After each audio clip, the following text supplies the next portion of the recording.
η ακρίβεια μας πνίγει.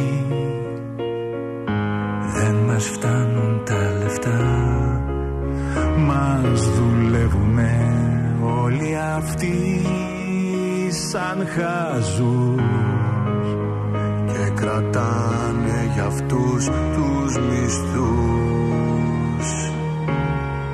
Όμως το λέει ο λαός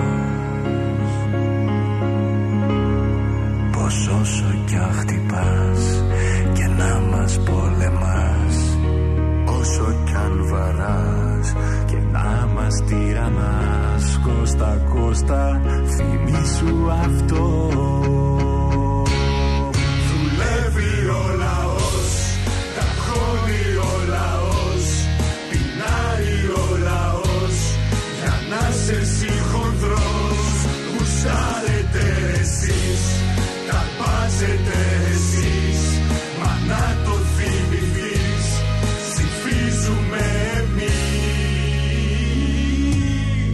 Βλέπω γύρω μου ράντζα, βασιλεύει κλεψιά και ρωτώ,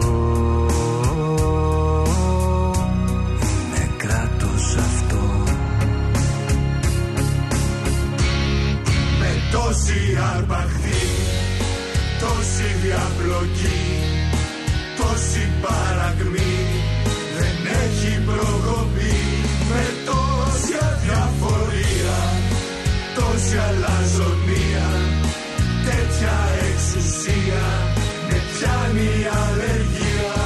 Μα ο λαός θα μιλήσει, ο λαός θα ψηφίσει, ο λαός είναι πάντα πιο πάνω από όλους, όλους εσάς, ναι εσάς, ναι εσάς, ναι εσάς. Τους πολιτικούς, από τους ισχυρούς, από τους υπουργούς και τους πρωθυπουργούς. Δουλεύει ο λαός, ταγώνει ο λαός, πεινάει ο λαός, για να σε εσύ χοντρός, για να σε εσύ χοντρός.